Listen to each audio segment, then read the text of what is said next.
Okay, guys, so this meeting is being recorded, and what we say can and will be used against us. No, this is great. I'm glad you brought this up, Brian, the need to talk about this and kind of go through things. And, you know, there's lots of experience involved in our team. So what I've done, just to let you know, is I have put together, you know, a step-by-step process that I have used, and it may be similar to what you guys have used to do this. And so I think it'll be a pretty good and helpful template, but we can add to it, take away from it, you know, those kinds of things. Aloha, brothers. Aloha. Aloha. Hey, Pat. Hey, hey. So this is being recorded, Pat, just to let you know. Okay, when did you start? We just started. Started. Yeah, we've been chatting about things having to do with the church. Okay, great. So let's pray, huh? Father, thank you for this opportunity. It's always good to be together with these guys, video and in person, and just pray that you bless our conversation, and Lord, really for specific things. One is to help Brian and at his request, but also, Lord, just to kind of help sharpen the tools in our tool belt with regard to this part of the process. So we just ask you to just help us now. We ask for the Spirit to guide us in our discussions, and we ask it in Jesus' name. Amen. Okay. So just to reiterate, Brian has called this meeting, and appreciate it. So if you guys want to jump in at any point, but if you don't mind, I'd like to just go through some of the stuff that's already been compiled and some notes, and then we can just kind of use that as a format for our discussion. Does that sound good to everybody? Sure. Sure. Okay. Okay, so what I'm going to do is I'm going to share the screen, and I'll send this document to you, Brian, when we're done. Can you guys all see that? Yep. Yeah. Okay. So what this is a pastoral prospectus template, and this is an example of the most important document in the pastoral search process. Kind of helps us understand, you know, the kind of candidate that we're looking for. So I won't read this or anything unless you guys want to, but this is you know, basically what I did is I culled from different prospecti that have been put together by different guys, and used the common ingredients and some of the unique ingredients that were really helpful, and I put together this template. Mm-hmm. So it's a guideline. It's not a rigid thing. You know, obviously, like it says in the middle of this paragraph here, cultural or demographic or church-related conditions may require additions or deletions to this template. So we put together a number of these prospectuses, if that's the plural. I don't know, what is the plural of prospectus? Is it prospecti or is it prospectuses? The spell check didn't correct me with prospectuses, so we'll go with that. Anyway, we put together a number of these, and they really help. So each prospectus includes a confidential information statement. It's not secrecy, it just covers the process. So this is the kind of statement that we usually include, or I do anyway in mine. The information contained is confidential in nature. Please do not share it with anyone outside of your marriage.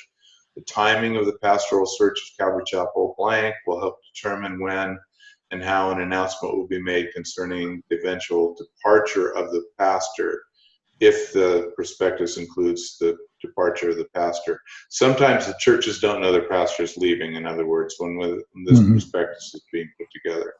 This is in the case of the situation where we're helping a church from a distance and we're not actually boots on the ground. There's a history of the fellowship section, which includes this kind of information. And this prospectus is written for two main reasons. One is that eventually it's going to sit in the hands of the candidates that we're inviting to be part of the process. But also it's going to be a good template for the search team and the board to use to know how to vet candidates. Does that make sense? Mm-hmm. So the first thing is what again? Well, the first thing is this is going to be eventually given to candidates. Okay. And so they're going to read this and they're going to have an understanding of what the church is like and what the expectations are and the kind of candidate that the church is looking for. This is going to be helpful for them in knowing what to expect if they eventually are called to make a visit to the church and be that deep into the process. And the second thing is it's going to help the team, the pastoral search team and the board, kind of stay on course. This is what we feel like the Lord has given us as far as what a candidate will look like. And so, let's keep these things in mind as we continue to seek the Spirit's direction. Okay? Yeah. Right. Good. All right. Okay. Bill, you're going to send this to Brian, but are you going to send this to us too? Sure. Okay. I mean, I'd like to have it because it's got some, it's got some good guidelines and information. Yeah. And then there's going to be a section in the prospectus about the city or the area, the location, the demographics, the cultural influences upon the city. Like in Brian's case, small town attitude, would be included in this.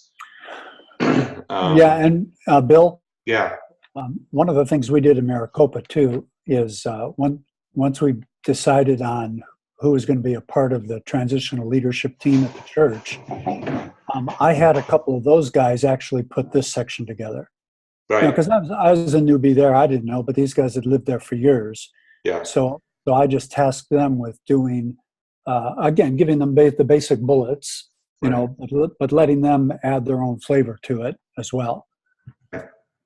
This is really helpful. Thank you, Pat, and really helpful for a candidate, because say if a guy feels like, he's a better fit for a larger metropolitan area, but the church is really more rural or more small townish, that's going to be a big deal. He shouldn't, ignore those things that he's predisposed toward, that he feels are better fit. So this is really helpful for the candidate as well.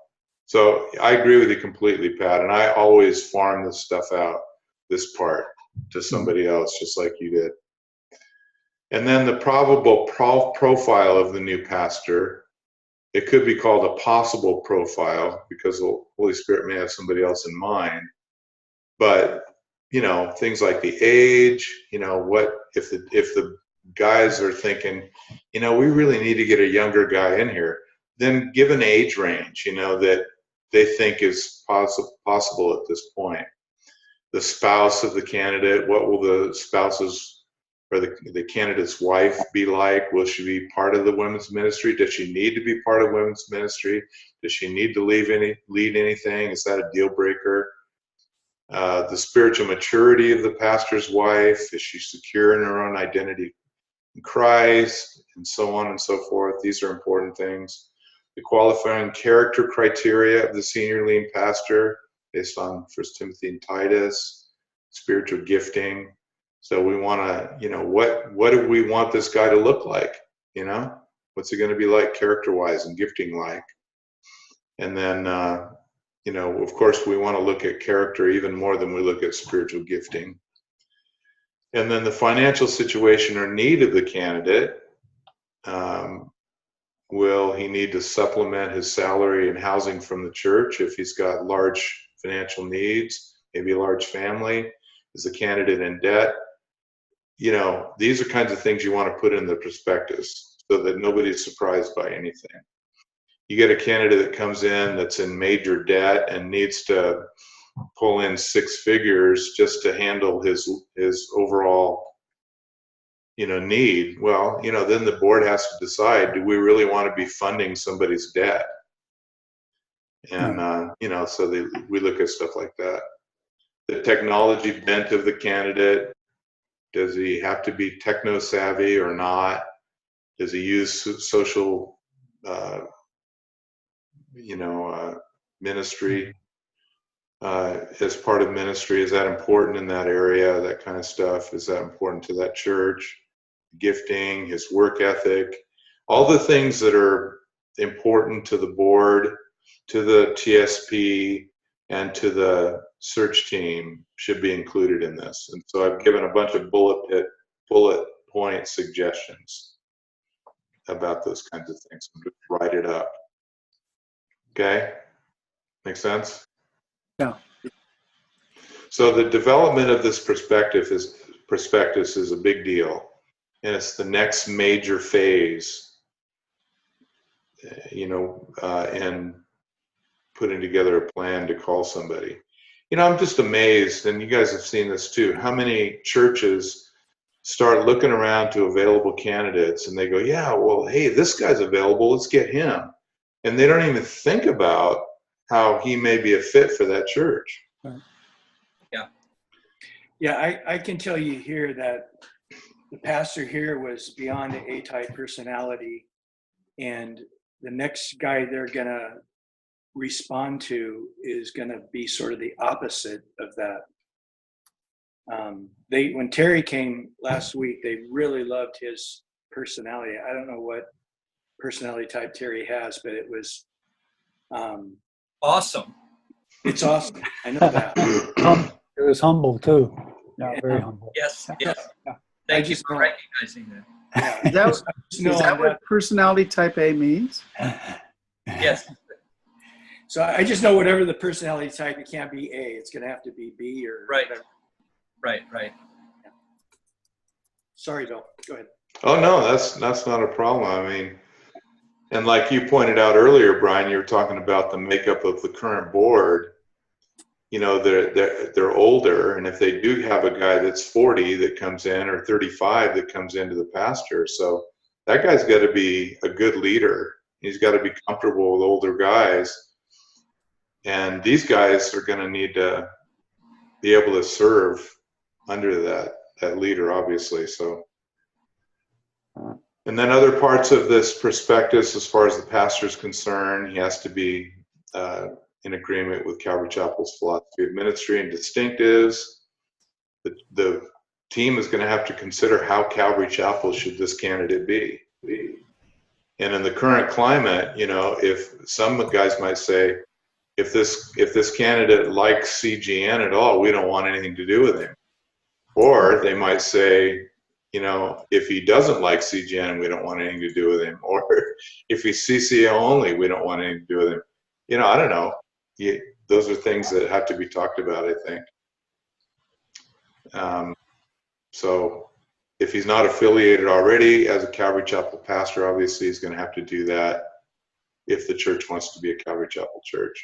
So you won't want to bring somebody on board that says, oh, I was just kidding. You've hired me, but I don't really want to affiliate with Calvary Chapel. So that's a big deal. So here's the application process. Those who are interested in pursuing this role, per the above mentioned characteristics, will need to supply 3 items of information, at least 3 CDs or links of past teachings. These studies should be expositional, verse by verse, not topical Bible studies. A letter of recommendation from a current Calvary Chapel senior pastor, preferably one with whom he has served. Other references will be required if the process moves forward. And then a resume citing past work history, ministry experience, salvation testimony, and connection to Calvary Chapel. So they send all that information to wherever it needs to go. And then upon receipt of these items, each candidate is contacted by email to set up a video chat session. So that's what the prospectus looks like that we've put together and have used basically in the past. Okay, so I'll stop at this point for right now. So can I ask a question? Yeah. So just kind of backing up a little bit as far as putting this prospectus together, I missed what Pat was saying.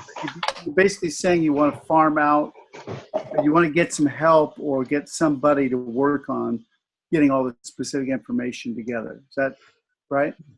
Yeah, this Well, section here that's highlighted, that's what we're talking about. You're right, right. The demographics. Yeah, yeah.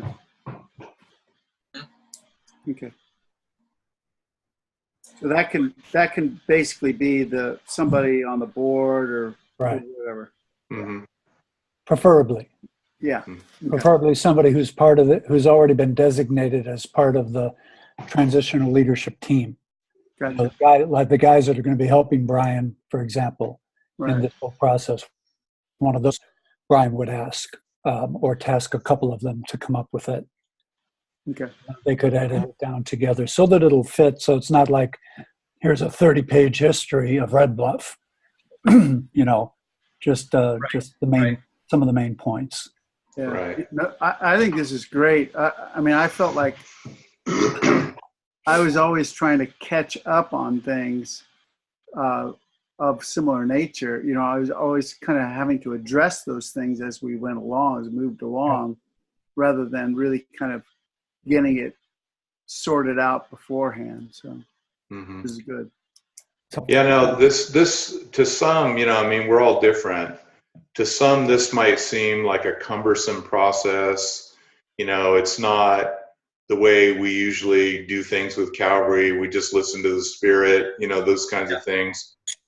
But what we have discovered in using this kind of an approach is that it really gives everybody a sense of comfort and peace, that this is not just willy-nilly, it's not fly by the seat of our pants, it's got some planning and thought and prayer involved in it. And I think that's really helpful to the team. They see what we're doing here. Yeah. Very good. Bill, can you go back down to the bottom again? Steps. This here? Under steps, and I'm kind of thinking of the situations where I'm dealing with is that can't really afford to support a pastor, and maybe they're in a unique situation. So where you say, where is it? No, yeah, further, yeah, there it is. Okay. No, Are you talking about whether it needs to be bivocational and all that? No, it was under the steps. It was the summary at the very bottom, I think. Yes. Step. Yeah, I haven't started going through that yet. The next one. Oh, you haven't done? I thought you did. No, I haven't gone through the steps yet. Oh, wait. I had a question on that. So, Okay. Is this the time, Bill, or are you going to cover this in a minute? The process of putting together the pastoral search team. Yeah, we'll talk about that. Mm-hmm. Okay. But, in the case of a situation where they can't really afford a full-time pastor, that's part of the prospectus. Letting the candidates know that this is going to be a bivocational situation. The church is likely going to be able to handle housing allowance, for example, but not anything more. And so that candidate has to really have a want to. And, they're probably, if the church is in that situation, they're not going to be able to afford a TSP living in their area either. So it'll be most likely done mostly from a distance, because they can't afford, say, for example, you, John, to come and live in June Lake, while you're helping that church, so. Yeah, I mean, to this point, with those little churches, we just, because of the support that we have, we just offered our assistance. Yeah. Yeah. Mhm. So somebody gets into a situation like that, they know what they're getting into. They know that, they're going to be able to be the pastor of the church, but they're going to have to work hard, not only pastoring, but also, in a job to support themselves. Yeah, yeah. My question was more about the issue of getting the prospectus out because I thought if you haven't gotten to that, I'll wait. But Okay. All right. Well, let's move forward then with this part, and then we can talk about it. yeah. Steps in the process. Put together your pastoral search team. This will consist of men only at this point. Board members obviously have to be on this team. Any elders who are not on the board have to be on this team. And then you have to decide whether there are other key leaders that are in the church that aren't on the board or are not named as elders that you really feel like, since you've gotten to know the church, they should be on it too. Because their voice would be helpful. The team is made up of people that will be helpful. So at this point, you see that the team is what's going to be helping the TSP pull together the prospectus. The prospectus, but their major role is going to be once candidates are starting to be invited to come to the community. That's going to be their major role. But yeah, they're eyes and ears. They're giving feedback to the TSP. They're talking to him. He's talking with them. They're involved. So they're involved in prayer and all that. And once the prospectus is assembled and ready to be distributed, the church can also know that at that time. Yes. So that this document has been put together not just by Brian, but by Brian and his team of leaders. Exactly. And this is what's going out. Exactly. Because I think that it calms the nervousness in the body. Okay, I know when I was in Maricopa, I was repeating almost week after week. Okay, here's the process. Here's where we're at. Here's where we're at in the process. And it gave them something to look forward to. They knew that there was something happening, which I think was important.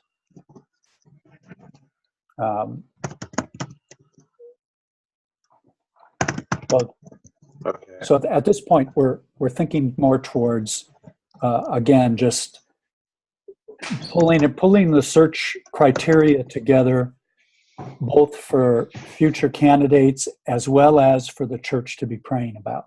Exactly. Okay. I have a question. Mm-hmm. In the case, a case like where Brian is, where they've suddenly lost their pastor, they have to get through an initial kind of shock phase. Yeah. How long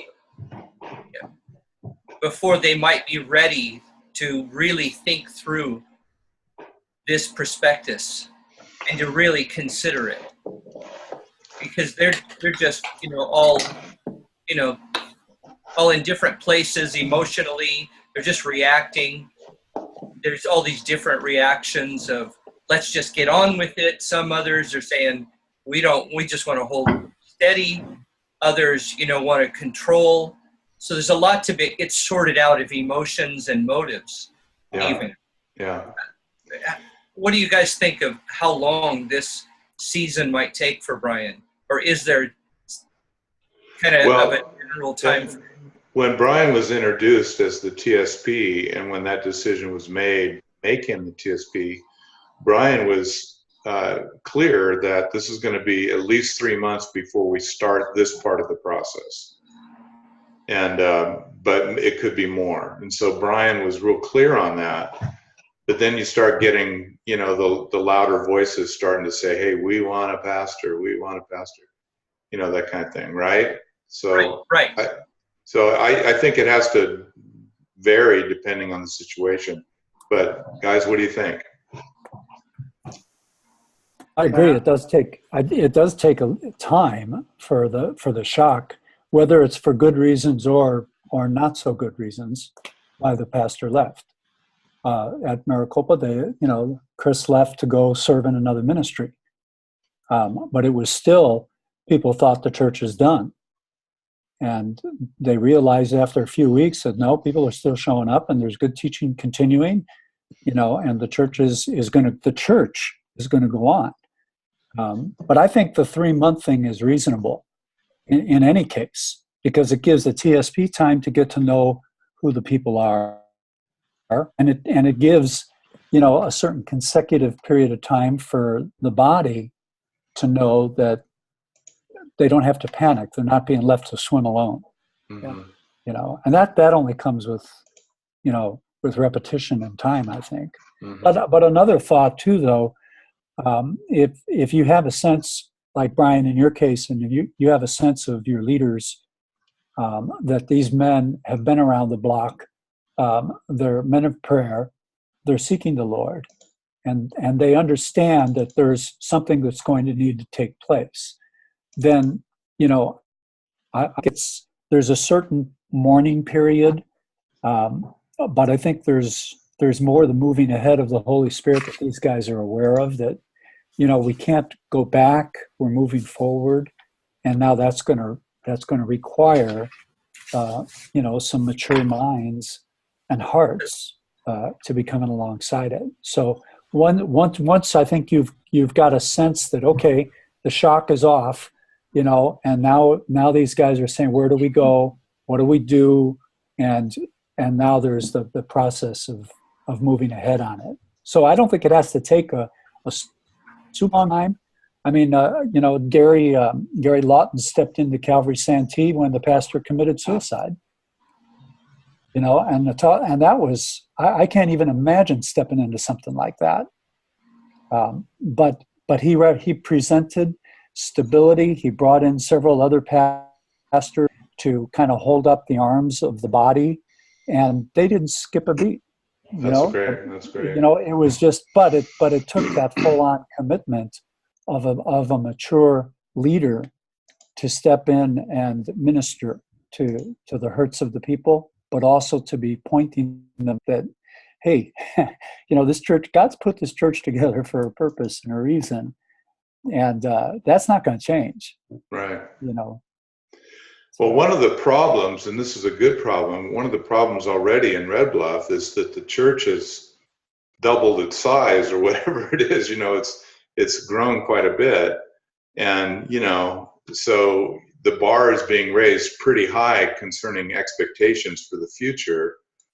And this is the point where they start making noise like, well, Brian, why don't you just stay and be the pastor? Or I know. Way to go, Brian. Yeah. They want Terry. They really do. So you have to kind of get through that quickly, So yeah. I'm going to share with you this. This is from my friend Mark Platt, who wrote the article, You Need a TSP. Mm-hmm. This is what he does. Now, he transitions churches that are 1,500 members or more, and he usually takes at least a year to do it, because these are denominational churches typically, or churches that have more of an elder rule or a committee rule kind of leadership structure. So he interviews couples, 4 couples a night for 10 weeks before he even starts. And then he interviews the staff, and then he looks at all the documents, and then he eventually gives the elders an oral report of the state of the church.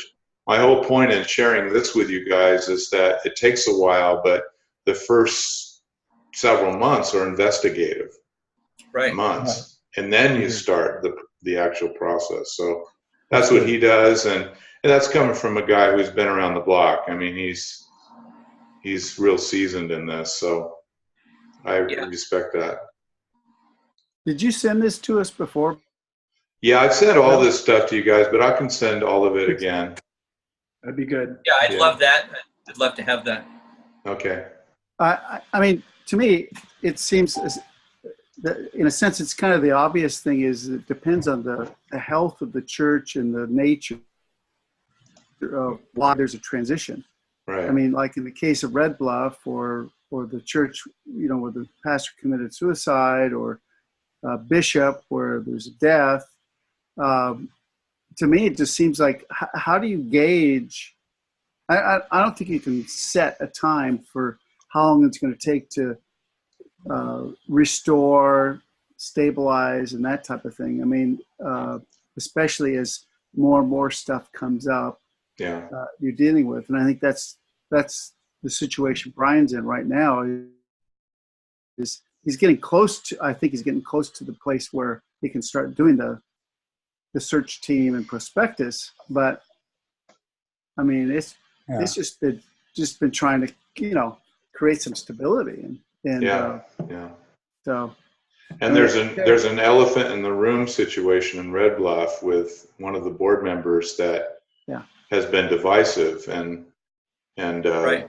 this guy would be like a bad horror movie, if he were continuing in the process. So there has to be, as much as possible, the confident expectation of unity moving forward. And right now, he doesn't have that as long as this guy's still involved. Yeah, Brian's doing the heavy lifting right now to clear out those things. Yeah, right. Yeah. So what it is it's this one guy that is putting thoughts in a couple of the main leaders' heads of paranoia or stupidity or rumors about the church. Not so much about me, but it's more of questioning Poyman's real motives or whatever. And it's sort of like, is there really a process? What is that process? Why hasn't Brian talked to us about the process yet? And are you able to get a sense of what's at the root of this? Is it just somebody who is a controlling person, or is he just fearful? 100% a controlling person. Like I said, before I started here, Bill had mentioned that I was going to have to deal with this situation. And one of them was with one of the pastor's wives, which my wife dealt with. We asked her not to work at the church anymore. And Cheryl's getting together with her once a week, taking her through a book on forgiveness and bitterness. And that's going really, really well. But the main one is this other guy that people were offended. And I mean, before I even started as the transitional pastor, they said, hey, I need you to talk to him. And it's been going on for 6 to 8 years. So he's just sort of been gotten away with it because he was the pastor's best friend. And they were thick as thieves. And so I've confronted him now twice with 2 separate elders who were offended by him. And I just figured his reaction was God would really move on his heart, or he would come back and be vindictive. And that's what he's doing now. He needs to, there's some kind of root going on there or something. And I've offered to meet with him once a week and go through a book. I was going to go through that book, Words That Hurt, Words That Heal. But he made it clear to me that he's not interested in them that kind of time. And so he's not teachable. So, and so then we just had a board meeting Tuesday night, and it was, all the guys could tell. I mean, it's not just me. All the guys could tell, like, whoa, this guy is being himself, but he's nobody that wants to get on the bad side of him, so they don't say anything because he's vicious. But after this past board meeting, I realized I can't have him.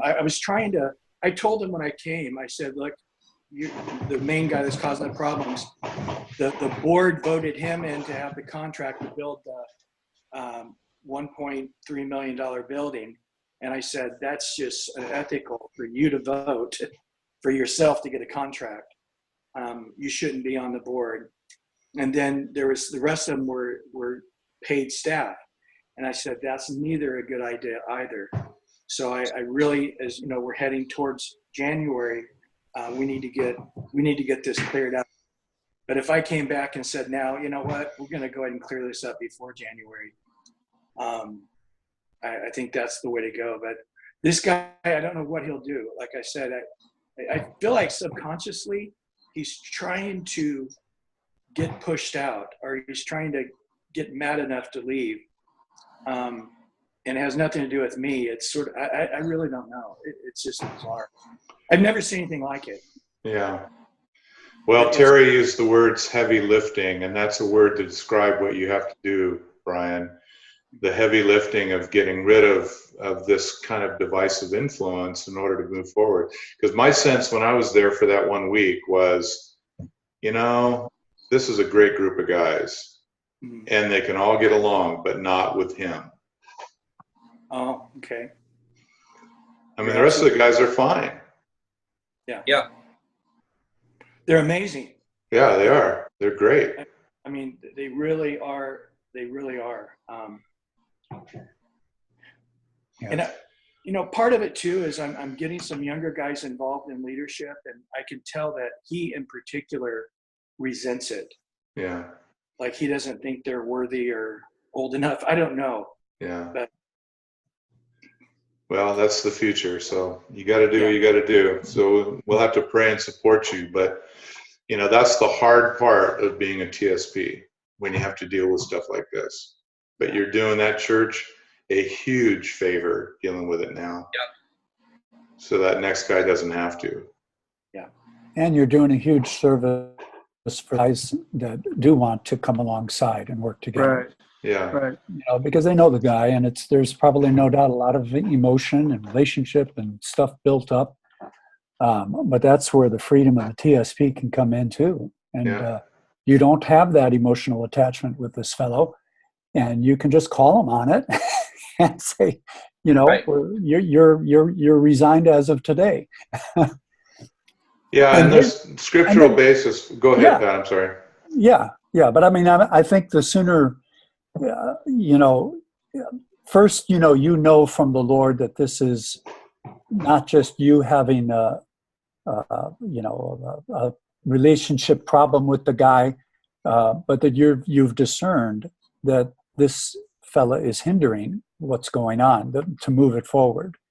And so that's just what has to be addressed. It doesn't mean that he's necessarily going to be kicked out of the church or whatever, but the sooner he knows that he's not going to be a part of the leadership team, and that's a decision that's non-negotiable, the sooner the rest of the guys can get moving. Right. Go ahead, What would Bill, be, I'm sorry. I'm going to ask Bill, what would be your recommendation for a procedure for removing him from the board?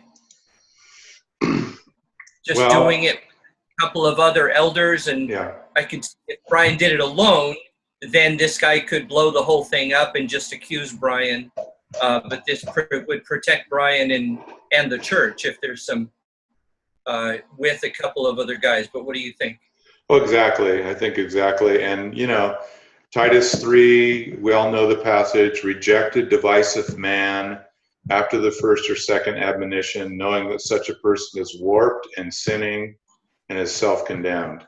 So he has to be rejected from involvement on the board, and especially, you know, and he has to be warned about any further divisive situations. I mean, you may even need to excommunicate him right now, but you'll have to hear the Lord on that. Right.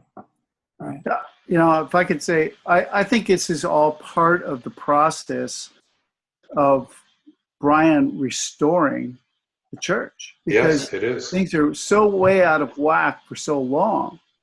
And it's like the last gasp of what was really unhealthy and needs to change. Right. So, I mean, I think the board needs to be involved in the, you know, watching you take leadership in this, because they need to see that you're there for them, you're concerned for the church, you're not afraid, and you're demonstrating to them you're doing the right thing. You're doing what's healthy for the church, not what is, you know, you're not accommodating people. So I would say, as far as the process is concerned, the other board members need to be told what you have to do, what you're planning on doing. Yeah. And then they basically told me after this last board meeting. Okay. This needs to be addressed. So. Okay, good. They're good. Good. So you circle back with them on that, and you say, I agree with you guys. Something's going to have to be done. I'm going to need 2 of you guys, and you invite the 2 guys you want to join with you, and then you go ahead and move forward with it. And, you know, you have to decide whether it's going to be a full excommunication or just a removal from leadership positions, all leadership positions in the church. Yeah. And what's your criteria for that? For what? Whether it's removal from just as a board member or out from the church completely? Well, you know, the statement of Paul to Titus, reject a factious man. So it all hinges on how we understand the word reject. What does that mean? And, you know, in the context of it and in what Paul is telling Titus as a pastor on Crete, it would seem to be, you know, more along the lines of an excommunication. You know, there's a Romans 16 passage which is real similar. You know, note those who cause divisions and offenses contrary to the doctrine which you've learned, and avoid them. You know, Paul wrote to the Romans. So I think that's probably the stronger approach. I don't think it would go well. Would you ever? Go ahead. Would you ever just give him an opportunity to just step down and just be a part of the church and say, look, we see this isn't working. Yeah. And the other guys confirmed with me, your role as a board member is no longer effective. And so would you like to just step down and just be a part of the fellowship and give him a gracious way to step out? That would be a real possibility. And rather than just be fired.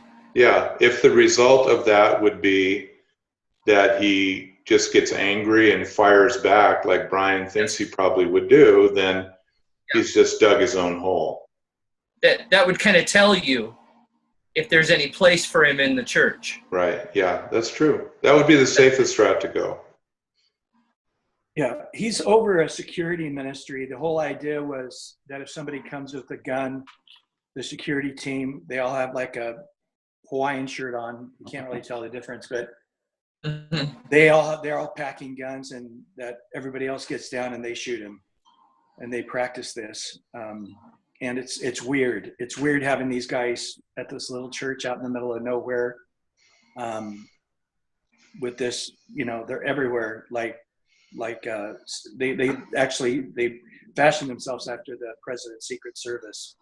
So they're sort of playing a role that is not good. And so that's what he's over, and that's what I want to end that anyway. But if I said, hey, you're not doing that anymore, I'm saying he's such a power guy. He's got to be the final answer on everything. That I'm afraid he might shoot me. So if that's the case, one of you guys are gonna have to take over. But yeah, he's a vindictive guy. I don't know.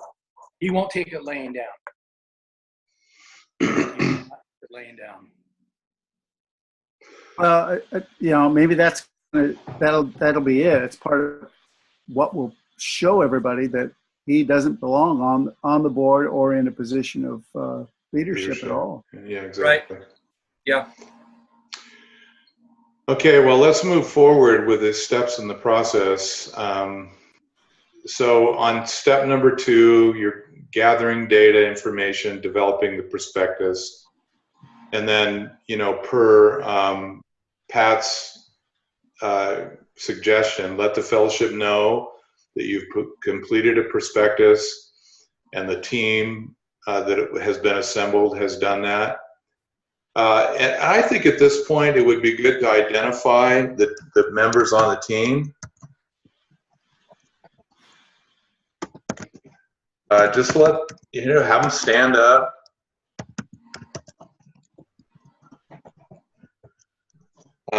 You know, I've done that before and it's been really helpful, so they know who to go to with questions or to give input to, that kind of stuff. So how big is this team?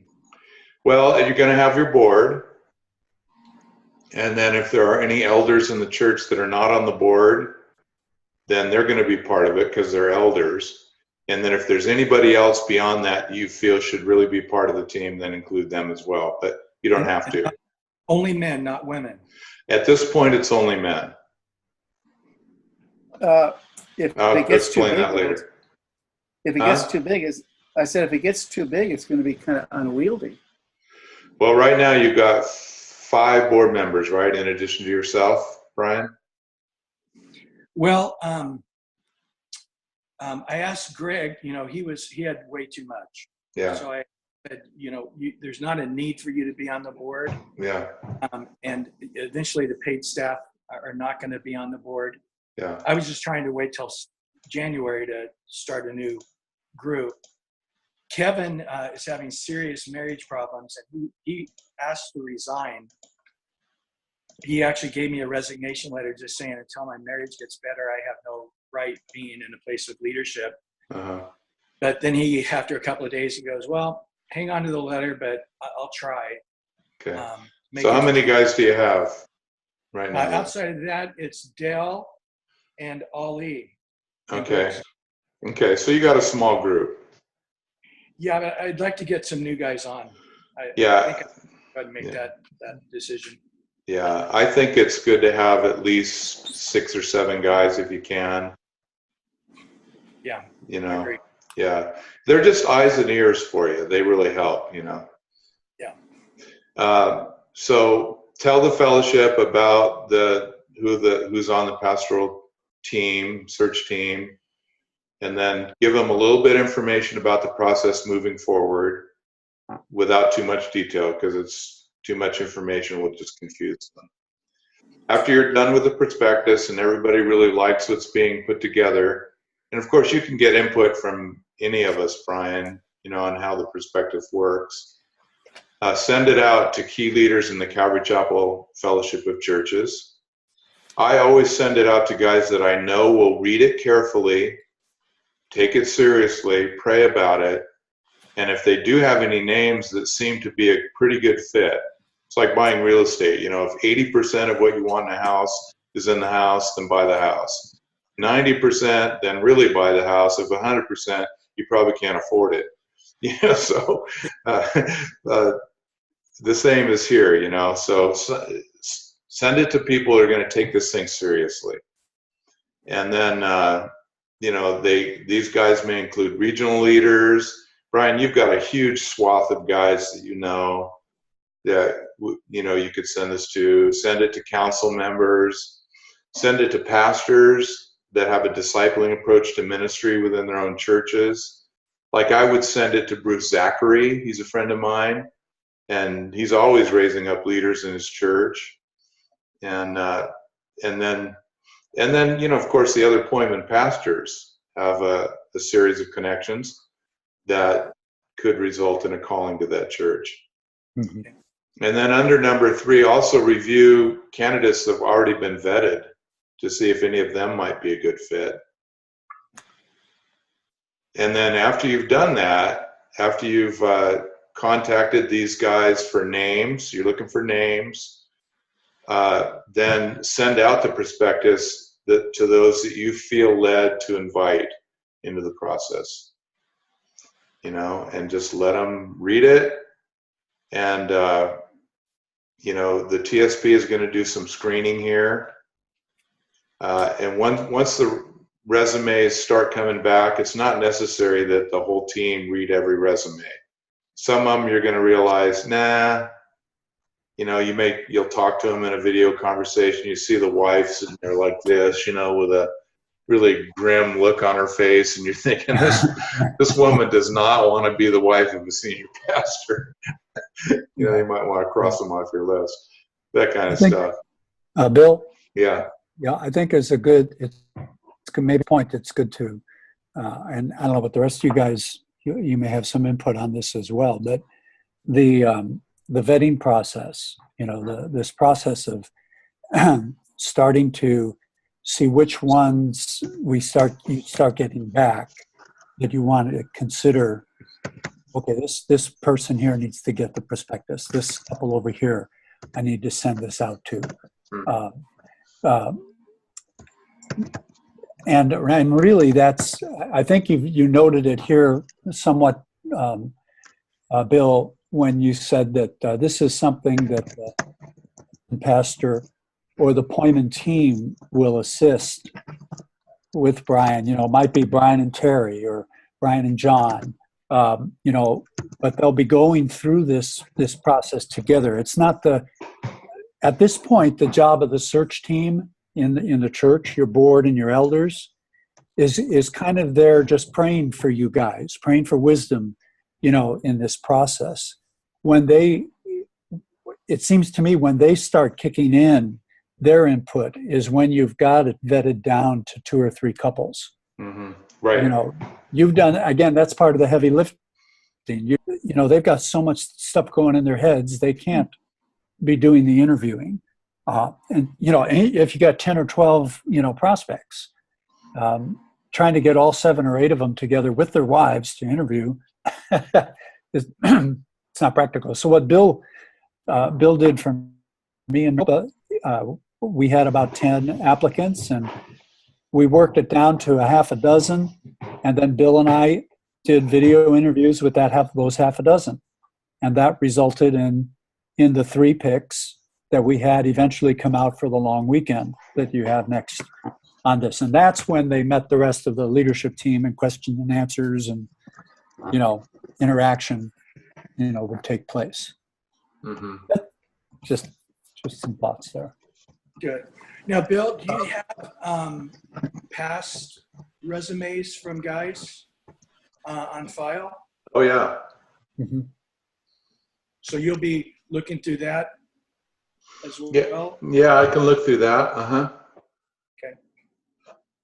Okay. Is there any sense to looking within a church or within the local area of a church for somebody that has been really involved with the church, like a youth pastor that's been on staff for years, or kind of starting there? He kind of already knows the culture, and, you know, what do you think? Absolutely. Yeah, I mean, that's the best scenario. If somebody really is gifted and called and is already within, that's the best scenario. You know, we had a situation in Yuba City, and Pat will maybe remember this, but the youth pastor wanted to be involved. He felt like he could be the pastor. I didn't see it. I didn't recognize it in him. But I felt like, you know, he was a young man of integrity, and I felt like he deserved a chance to go through the process. So he was one of the last. He was in the top 3 candidates, and he surprised me, Right, and everybody, as to how well he did through the interview process and everything else, and even in the pulpit. But he didn't end up getting the position, but it was great to include him. Now, the only reason I did, and the only reason we felt comfortable in including him, is because he was a young man of integrity. He wasn't going to politic in the church. He wasn't going to, you know, try to convince people that he should be the one. You know, he was going to support whoever was the senior pastor if it wasn't him. I was just convinced that he meant what he said and would do what he said. And he'd conducted himself that way for years in the church. So that's the reason why I felt it was a good decision to allow him in the process. And he was a jewel. And so when the pastor finally was called that is now the senior pastor, it was really great, because the youth pastor had him as an instructor in the Bible college in Majorca. He and his wife both had taken classes from him. And when he found out that Kevin Fitzgerald was also a candidate, he said, "This is thrilling. This is amazing. It'd be awesome if Kevin was our pastor. I'd love to serve under him." I mean, the Lord totally covered the whole situation. Boom! All the tension was gone in that. All the tension was gone. It was incredible. It was sweet. Yeah. Remember that. I was wondering if I could run by, you know, my situation, get some input with these little churches that can't afford anything. the part that is where you contact different people, what I'm intending to do, and I'll know a lot more after Sunday when I have my first church meeting and try to discern whether there really is a functional core group that can step up, and then put the prospectus together and everything, because this is kind of a self-limiting scenario in a church like this. My thought was to probably go the whole senior pastor's listserv route with a brief summary, giving just a condensed view of it, enough that I would assume would discourage most people, and just sifted down, sifted down to because I'm kind of surprised just looking at it. Would be surprised to think that there'd be many responses. And then if there are responses, then the dialogue and the fuller prospectus and all. That's more or less the approach that I'm intending to. If I get past the first stage of seeing a sufficient team, form at the church to take this on. Yeah. I think in a situation like that, John, your prospectus won't take as long to put together, because it's pretty much, somebody that feels called to a smaller town that's a tourist town, that's a seasonal kind of a town, and the guy's going to have to be bivocational. That's a limited field, like you said, of candidates. But I've always sent it first to a select group of leaders that I know would take it seriously. And then I give it a week or two and then send it to the listserv if necessary. That's the way I've done in the past. But you can do it however you want. But you're right. It's likely to result in a smaller field of potential candidates. Well, I think the thing, my thought on that for myself is that when I think about the select group that I know personally, for me, it's a fairly small group, in Northern California region. So I'm not sure, but I might incrementally, a variation on that, of course, would be to incrementally begin with the Northern California listserv before expanding. Yeah, that'd be right. That'd be great. Okay. Yeah. Good. Okay, so the TSP does initial screening of candidates. He video interviews them to meet them and vet them as much as possible. If there's an off-the-wall resume you get, you can contact them by email. And you can just say, we've looked at your resume, and we're going to keep it on file for a possible future opportunity. Something like that. So you don't have to talk to everybody if you've got a lot of applicants. So it's up to you. But once the applicants start coming in, you can find another appointment guy to help you with the video vetting process if you want, Brian. That's like Pat and I did in Maricopa, and I've had that kind of help with other situations too. It's been great. And then you eliminate those who you know would not fit, and you whittle them down to a number of candidates from one to however.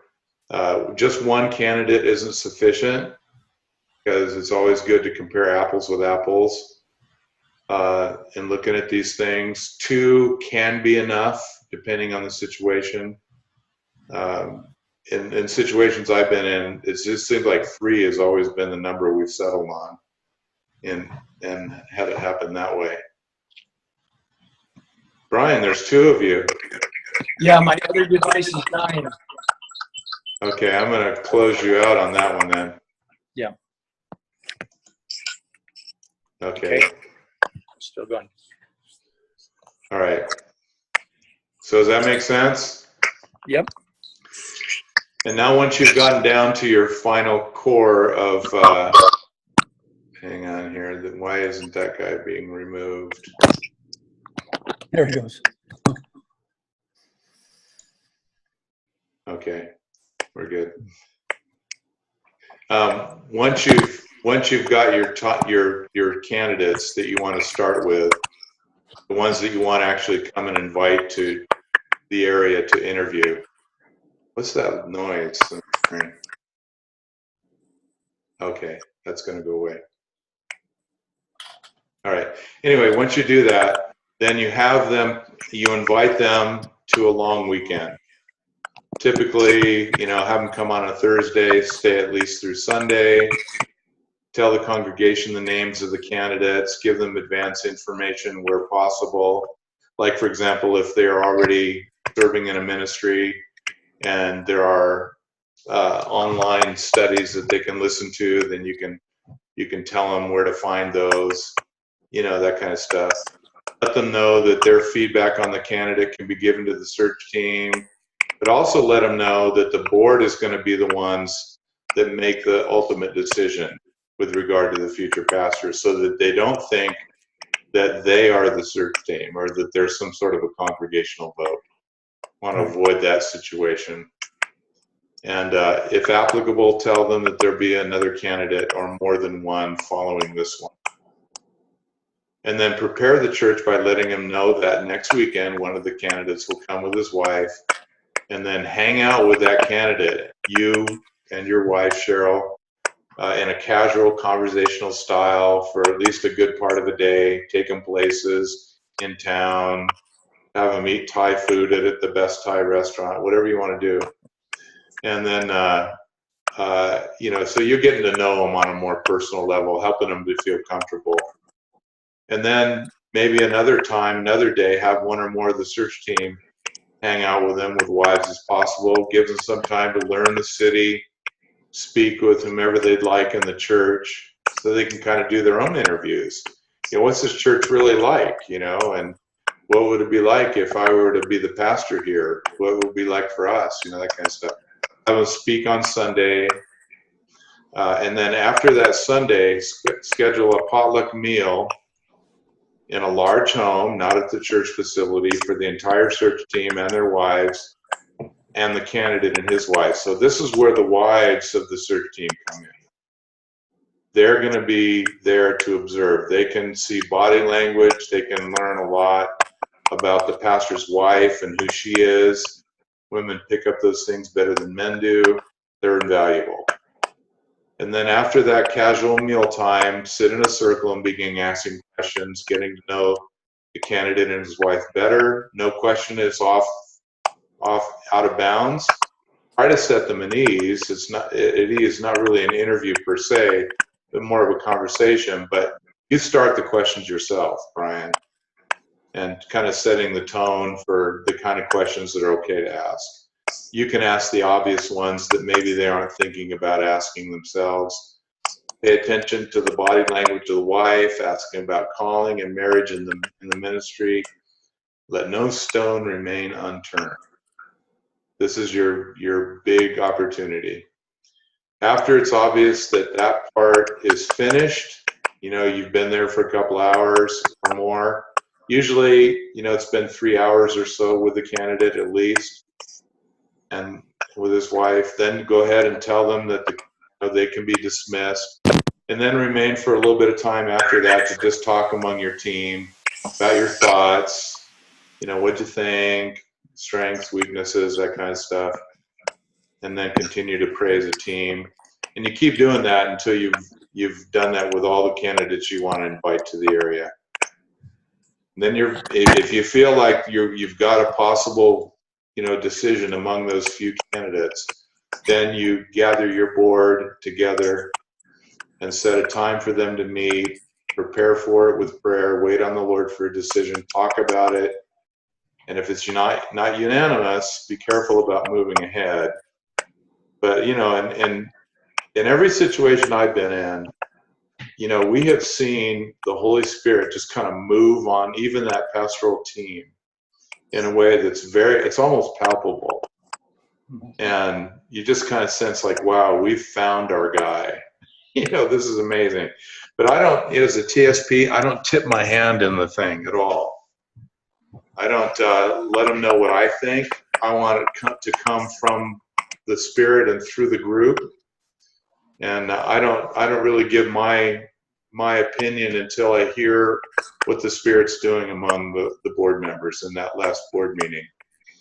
And then, in every situation I've ever been involved in, my input has been in complete agreement with what they've already come to a conclusion about.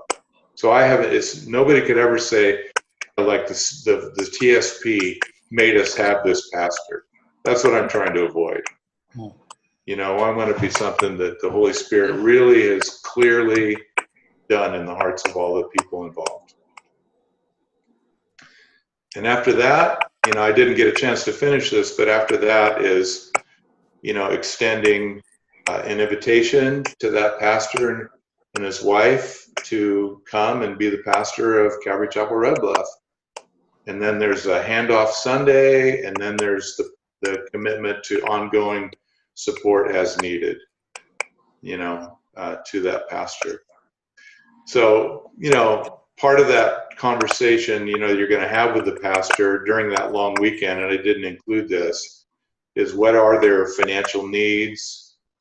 You don't want anything to be a surprise. You don't want to call somebody to be a pastor when you realize their need is for $100K, but you can only afford 60. That wouldn't be good. That kind of thing.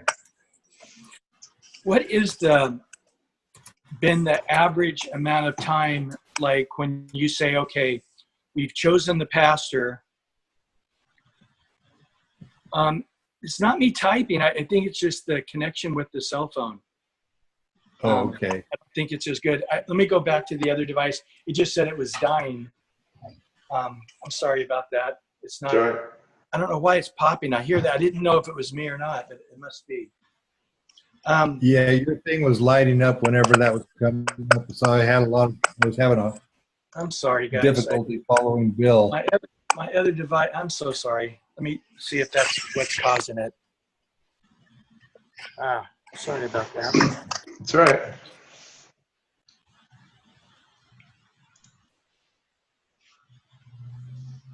Popping sound stopped. Yeah, I muted you on the other one, so. I'm so sorry. I'm sorry. That's all right. Anyway, so the amount of time when you say, okay, we got the guy, to him actually moving there and starting as the senior pastor, what's typical? It all depends, really, on the situation of that particular guy. Does he have a house to sell? For example, one church we had 2 of the 3 candidates were completing their semester teaching at a Bible college. Okay. One in Vida and one at Costa Mesa. And, so those things factor in. And this is a question that could be asked during your interview or your long Sunday. If you were selected as the candidate, how long would it take for you to actually get here? I think it depends a lot on them, but you want to get them there as quickly as possible. Yeah. Everybody does. At that point they're thinking, okay, we've got a future, we've got something to look forward to, and you've done your job as far as the identification as the pastor is concerned, and then it's time. And then once he comes, if you can give him some overlap time, that's a real gift, to where you can kind of get him used to the culture while you're still there. And but I've never done more than a week of that. Whether that's the right thing or the wrong thing, I don't know, but I've never. I have a question. When you talked about overlap, that reminded me of something I was thinking about. Brian, say in this case or any TSP situation, he's doing so much work to prepare the church and to walk them through this. And there almost needs to be, for the new pastor, a time of coaching, so to speak, to use my familiar word, to just prepare him for what's been happening. So he doesn't just come in and say, okay, now I'm gonna just follow the Lord's leading and do whatever I want. And of course he's in charge, and of course he's gonna follow the Lord, but he needs to know what's been happening and to really have an informed perspective of how to proceed. And there needs to be, anyway, that type of understanding of here's what's been going on. And we believe it's important for you to consider these things as you start to lead this church. Right. Maybe if he's younger, he doesn't understand the shock that they've been through, or just the ups and downs. Mm-hmm. And that's what we are able to bring to this from our experience. Right. Great point. When I was started at 35 in Portland, I just had all these naive ideas and thought, well, if I just, love the people and teach the word, everybody will be fine. It's kind of overly simplistic in Calvary like that. So just some type of, I think, that overlap in there, that it's to accomplish a specific purpose rather than just say, catch your breath. Right. Well, say, for example, he says, okay, I can't make it out there for another month and a half. It's going to take me 6 weeks. During those 6 weeks, you can do video sessions with the guy regularly, just to kind of bring him up to speed. And then when he comes, then he's got his boots on the ground. In fact, he could even lead a board meeting. Right. From a video conference. You can give him, you can transfer as much as you possibly can, even from a distance, and help him break into the process. That would be helpful. Yeah. But Terry's absolutely right. I totally agree. Yeah, good stuff. Bill, I had a follow-up question on the when you said at that one part where kind of vetting candidates, and then you've got it down and the board is making decisions, and you said you don't tip your hand at that point, and I understand that. But then in the process of the decision, and how much influence do you see the TSP having? That's something I've wrestled with times where I thought, should I have, pushed more? Should I have not? You want to make sure that there's ownership on the church, but that's something, I'm curious a little more. Well, I'll tell you how I roll on this, John. I don't really speak up and tip my hand unless there's something that is obvious that the guys should be seeing that they're not seeing. And even then, I'm trying to ask questions to try to see if I can't draw it out of them. Like there might be some kind of something I saw in an answer to his question that may give me pause about his expositional style, or give me pause about how he intends to lead the church.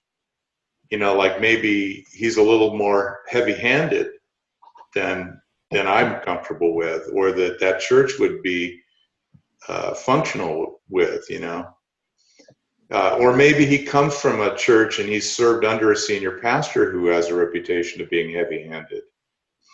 Mm-hmm. And although this candidate may not be a problem at all, and he may not be wired that way in the image of the pastor that he's served under, I might bring something like that up to the team and just say, guys, so let's talk a little bit about leadership styles and what would be a good fit for us, and kind of draw that out. And if they're just not going to see what it needs to be an obvious point, then I'll insert my thoughts there. I try to kind of lay back. Does that make sense, John? Well, yeah, that's kind of what I wanted to get some perspective on is that role. How much, do we take part in that final decision? Yeah. I look at the interview weekend as being kind of like a facilitator. That's what I am. I'm facilitating the discussion. I'm wanting the best questions to come from the group and the best insights to come from the group if possible. So I'm waiting, to have that surface from them. And if there's a question that hasn't been asked and that needs to be asked, then I'll ask it. I'm not shy. Or if there's something that needs to be brought up that nobody's seeing. They haven't been a senior pastor for 35, 40 years, so they're not going to see everything I can see. But if there's something that's going to be important for this situation, then I'll bring it up. And I think too, if you've done your homework, and those long weekends have been done right, and they've had really good exposure to the rest of the body, to the leadership team, where they've been able to give and take. The potential couple's been able to ask questions of the team, and the team, both husbands and wives, ask questions back. You're watching that process as that's going on. And I think if they have the time to interact with the candidate, which this steps in this long week help, then by the time you all come together and start talking about it, I know when we had our final meeting to select from the 3 candidates that we had, they asked me, well, who do you think, Pat? Who should we select? And I go, I'm not telling you. Because this is your church, guys. It's not mine. I'm going to be out of here. The new guy's going to be in. As you've been praying for this couple, who you've got to tell me. And the purpose for that final board meeting was who you're selecting and why. Give the reasons. And we went around the room of the 5 or 6 guys that we had on our leadership team, and each of them picked the number 1 guy, the reasons, who the follow-up, who the runner-up was, and the reasons, and the 3rd guy. And they were totally consistent in each of them. And I didn't coach them. I didn't set them up. As far as I know, they didn't meet on the side to say, hey, let's all say the same thing. But I think that's where I was just amazed at how the Holy Spirit did that.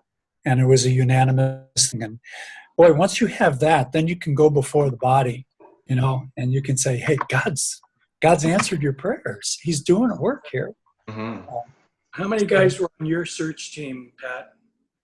I think we had 6. How many? What's the most you've had, Bill? I think 8. Okay, that helps. Yeah.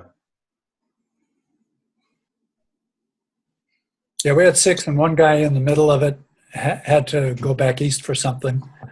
So he missed a bunch of it, but joined us by video for the final board meetings.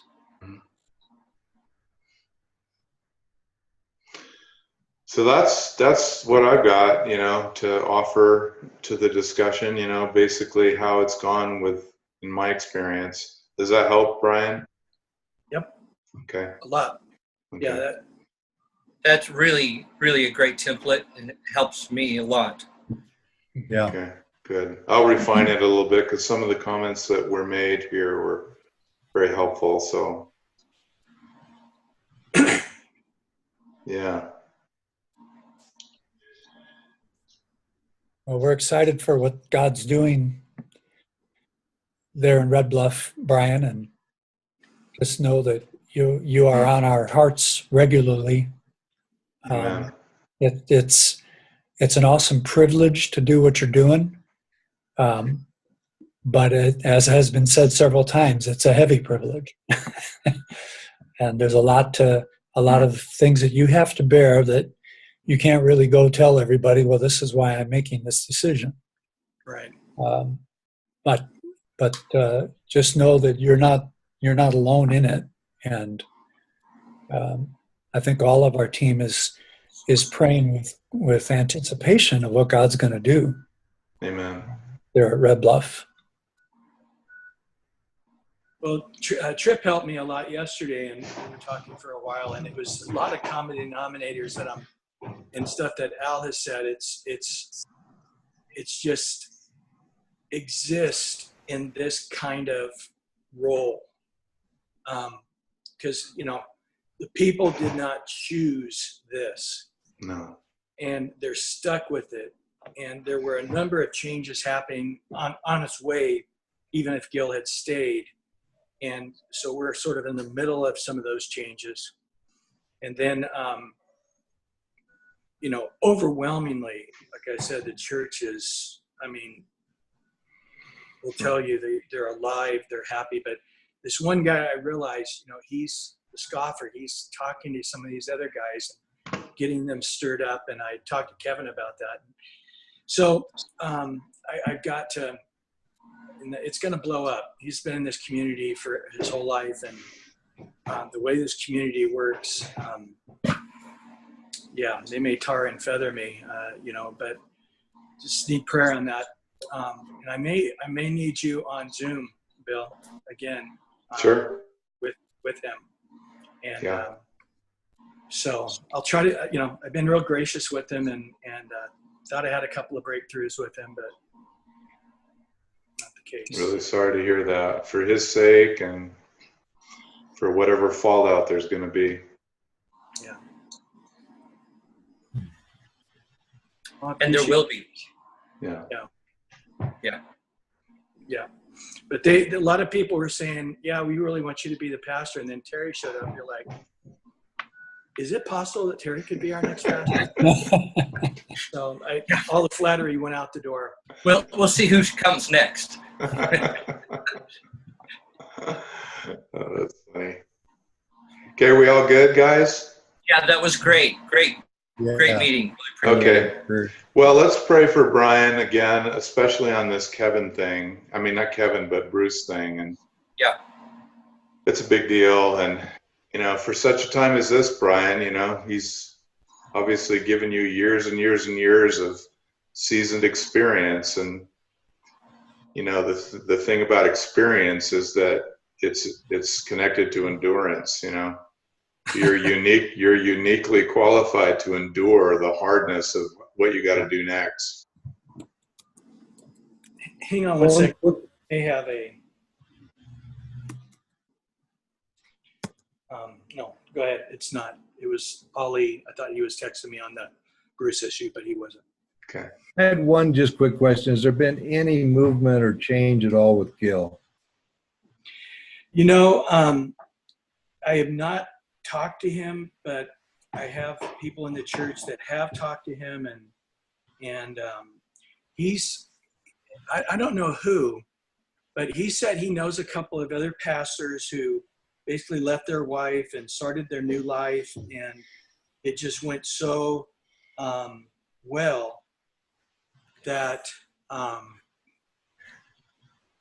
that he is confident that his kids will eventually accept it, and that his friends will eventually accept it, and her friends. And once all the finances and divorce gets final, that once you're a couple years down the road, nobody cares anymore. And it's just the new normal, and life will go on happy ever after. So I'm positive that's his position. And I talked to Carol's husband. He's there all the time. I talked to Irene last night for 45 minutes. Talked to his daughter last night, Wednesday night. And she's just grieved. And like her child's having a 3-year-old birthday party, and she's not having a birthday party for 2 reasons. One is to tell her dad he can't come because mom's going to be there. But the other thing is he gave her other kid a present a few months ago and said, "This is from me and Carol," the girl he ran off. And she just the toy is in the closet. She can't even give it to her kid. She feels like it's poop, and it's just ripping her apart. And so, yeah, it's just, and they're so neat. Rachel and Kyle are just honestly some of the neatest people I've ever met. Irene, Yeah. we are loving on her. Cheryl's with her right now. She's meeting with her every week. I talk to Irene 2 or 3 times a week. Heart just broken, but she's a trooper, you know. But me and Cheryl, you know, she just wrote us a card saying how much she's appreciated, just loving her, and you know, and I know how hard it is to be rejected, and she's there at all the services, and That's great. Right. Yeah. Yeah, thanks. Well, maybe we could pray. Terry, would you like to lead us in a word of prayer? Sure. Lord, thank you for the strength. I just think of the strength that you've given to Brian, and we just pray for continued grace for what he has to deal with. And Lord, this is not an easy task to be their pastor for a time. And Lord, it's easy for us to talk about it just in tasks that need to get done, but I know he cares for those people and wants them to come through this and to continue to trust you, Lord. And we just pray you continue to give him wisdom, discernment, grace, the physical strength to serve those people.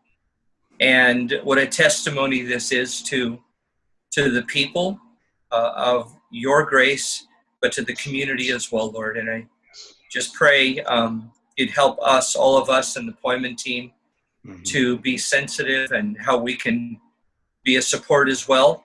But Lord, you have prepared him for such a time as this. And just renew him in your strength. Be with Cheryl right now as well as she's meeting with Lynn. And that's going to, you know, there's still an emotional, you know, response there with Lynn and Rachel and the family, Lord. And as it comes, help them to just accept it and grieve and just reach out to you, Lord, and allow you to strengthen them for what is coming. Lord, we pray for the pastor that you've chosen for this church, and as Brian prepares the prospectus and begins to talk to leaders and potential candidates, pray you'd give him and others just wisdom and insight into the direction you're going, Lord, to serve these people in a unique place. And we just pray you'd help all of us to learn from this for the assignments you're going to give to us in the future, Lord. Thank you, Lord, for Bill and his leadership and wisdom for putting this together. And pray you bless everyone's home and marriage and our provision, we pray. In Jesus' name, amen. In Jesus' name, amen. Amen. Still there, Brian? Yep, I'm here. Okay. The batteries, Okay. All right. now. It's got All right. 4%. I love Well, you guys so much and miss you. And I don't know if our get together in Hawaii is worked out. I know some of the guys couldn't make it, but yeah, man, I sure would like to get together with you guys with our wives. yeah, that'd be nice. Man, that would be Is that awesome. going to happen?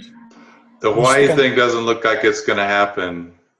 Does it? No, it's, you know, there's places, but it's just going to be so out of our price range. Or we can go rustic with the centipedes. So it's kind of Do we have dates for Arizona in January or for a huddle, or what's happening with that? There are dates. I don't have them right on the top of my head. It's, I think, towards the end of January, though. Okay, as flight sales are coming up in my emails, maybe I could book something. Some cheap flight deals are coming around right now. So maybe when you send out these documents, you could Okay. include that date. Include that. Okay, I'll do that. Okay, sounds good. However, I might add that if one or two of you guys and your wives want to come out and hang with us for a little respite time, you're more than welcome. We have 2 days. Good to know. All right. Absolutely. Yeah. John, how far are you from Red Bluff? I'm probably about 8 or 9 hours, probably. It's a long ways. It's because of where I am on the other side of the Sierras. I'm about 6.5 hours from Sacramento. Oh, okay. It's 2.5 hours. Yeah. But yeah, we'd love to be up there. Like I say, I just so grieved to see Gil in this place. He was a friend all the time when I was in Sacramento. Yeah. But we just kind of lost touch when I moved out to Salt Lake. Yeah, he's causing a lot of hurt still. He stepped down as the chaplain of the police and the fire department. And after a couple of weeks, he came back boldly and said, I don't need to step down. I'm doing great. I want to keep being the chaplain. So he's doing the Wednesday morning Bible study for all the police and a couple of the church members that are police and firemen are upset that he's running it, saying, I can't be a part of it. And I've been a part of this thing for 20 years. And this isn't right. And they wanted me to do something about it. And I just said, it's outside our sphere, you know. That's right. And the one lady said, well, can you talk to the captain? I said, yeah, here's my phone number. Have him call me and I will talk to him. And I said, I'm from Southern California. It's not uncommon to probably have a lesbian Episcopalian chaplain. So I mean, it's, Right. you know, this is small potatoes in the secular realm.